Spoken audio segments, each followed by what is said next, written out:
Claire Jedrick for FiNext Conference 2019 here in Singapore. Do tell me who you are, what you do, what your company is about. Sure. I'm Smriti Gupta. I'm the Chief Financial Officer of Neuron Mobility. We are an e-scooter sharing company. So, this is sort of like the 3.0 of like the ride-hailing. You had the bikes. Actually, you had the cars first, then you had the bikes, and now it's the scooters. We are the largest and the fastest growing in Southeast Asia. So we started in Singapore about 6 months ago, and we've since then sort of expanded to Kuala Lumpur, Cyberjaya, Bangkok, and Chiang Mai. And we recently received an exclusive permit to operate in Darwin. So Australia is kind of next on our radar. So we've sort of had a little bit of experience both developed markets like sort of Singapore, where we've had some really, really good results, and we're seeing some really promising numbers from emerging markets as well in terms of traction. And I think people just find sort of micromobility is sort of an issue, I think, in emerging markets in general, right? We have congestion issues, it's increasing urbanization, and the mission of the company really is how do we sort of solve this, right? Because your current options today are limited to either you have a car, which is inefficient, it just sits around, it's pretty idle. You can take a Grab sort of somewhere. 20% of the rides on Grab are actually to the MRT, which is incredibly inefficient again. You could take a Gojek-like kind of sort of an OJEG, but the problem with that is kind of one driver to one passenger. And, should you really have one person driving another person, it's incredibly inefficient. If you have good public transportation, you can take a bus or an MRT, but that also is like a lot of idle time. You're waiting for 20 minutes. Instead, an e-scooter is something that's empowering. It's sort of, where you want it, when you want it.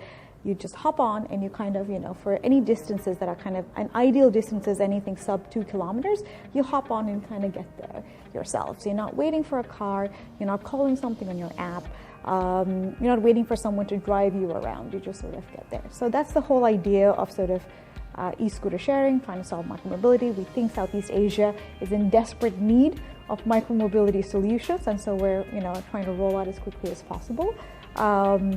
We raised about $5 million in seed funding last December, and on the back of that, we sort of have expanded the last couple of months into all of the countries I just mentioned, and we're now just about heading to our next big raise to hopefully replicate our success over the next sort of 25, 30 cities across APAC. So this is sort of Southeast Asia, as well as I think Australia and New Zealand are a big focus for us as well. Well, I think you've covered almost your company vision there. Is there anything else you want to add to that? Moving forward is such a hot topic, mobility, putting the power back in for they call it PMDs here, isn't it? Yeah. Is there anything else you want to add to the company's vision moving forward, where you're expanding into and what you're hoping to look for?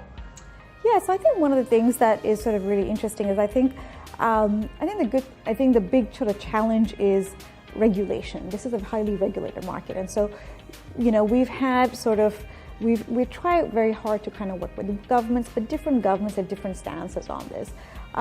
In more regulated markets like Australia and Singapore, they're issuing sort of permits and tenders, which we think is very encouraging. So it's an acceptance from the government that this is a sort of solution they want as part of the urban transportation stack in a city. Other sort of cities like Bangkok or Kuala Lumpur, there is kind of no regulation. And so, it takes us a while to figure out, do we put our scooters there? How do we put our scooters there? There's no kind of proper regime or sort of permit. So I think working with governments, and I think, encouraging governments to kind of catch up with innovation is going to be one of the big kind of focus areas for us. And is going to be sort of important, and I sort of encourage sort of governments to engage in the sort of dialogue and engage with sort of startups like us, because we have a lot of, we believe we're sort of, we're not like sort of, we don't want to come in and sort of throw 10,000 sort of scooters like the bikes and sort of dump the streets. The idea really is to kind of make an impact in the everyday kind of consumer's life and help them. And so we're very much looking forward to working with governments to help sort of solve the problem in a sustainable, impactful, green way. Okay, and I guess because like you said, along with the hot topic with the carbon footprint, also, what about development, R&D with the scooters per se? I mean, technology is getting better with the batteries. Is that something that your company is looking towards? Yeah, that's a great question. Yes. So, the scooters kind of grew quite inorganically, so rather organically last year, right? Initially, sort of scooters were for leisure use, and so the person that has the monopoly on this is kind of Ninebot Segway, right? And you see a lot of these kind of PMDs zipping around in Singapore as well. The problem is that they're not actually made for commercial use. So they're made for sort of leisure use at 2, 3, 4 kind of times a day. But the kind of wear and tear that a regular commercial scooter has, this is sort of, can run 10, 20 sort of trips a day.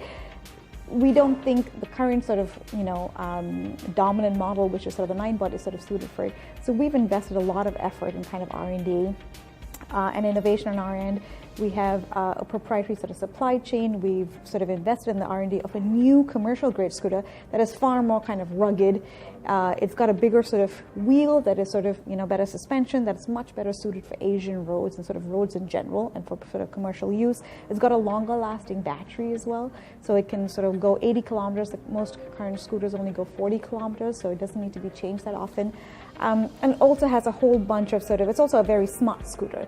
So what it does is in certain zones, if you want to put a 25 kilometer per hour speed limit in this zone, and then sort of the next zone you want it to slow down to 15, the scooter will automatically not let users go that much higher. It also has sort of smart zones on parking and not parking, so it won't let you park just indiscriminately. So I think it's also most Bird and Lime as well are moving to kind of more rugged and more smart scooters.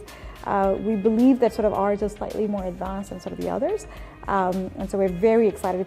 We have a prototype. It's going to debut in Australia in July, and so we're super excited about rolling that out and kind of seeing the next generation of sort of scooters in the market. Amazing. Well, also let's talk a little bit about the FiNext conference. Now, there's been such a diversity. Yours is obviously with fintech because it's with the mobility and the technology involved in that. We've also got crypto. We've got all these payment gateways. What are your thoughts about this conference and being part of that, especially since you were also a speaker? Yes, and I think it's great. I think Singapore, this region, kind of lacks a conference just focused on kind of finance, right? And all aspects of finance. As you said, finance has grown from just being a simple sort of, part, kind of like a supporting kind of function in a corporate to far more front end like sort of payments. The payments is one of the things we deal with all the time as well, as you kind of roll out into other markets. And other sort of, fintech itself is sort of a big kind of topic. So I think we have lacked kind of a forum where you can talk about all things sort of finance. And I think it's amazing that, the FiNext conference has sort of been brought together to bring about people who are related to sort of the field of finance from various different angles to talk about sort of how to sort of unlock potential, because really otherwise fintech gets sort of thrown into part of like a larger sort of thing on startups or entrepreneurship rather than this by itself. And my topic today was about fundraising, so all the different aspects of sort of finance around things like sort of startups and technology. So I think I've been quite impressed by the diversity, I think, of the topics as well as sort of the speakers. And also, I think it's a great forum for connecting and sort of networking with sort of similar people in the field, because as CFOs, you don't kind of get out and sort of meet other CFOs that often. So it's sort of a great forum for me to sort of meet other people in my field. Brilliant. Thank you so much for your time and for your insight.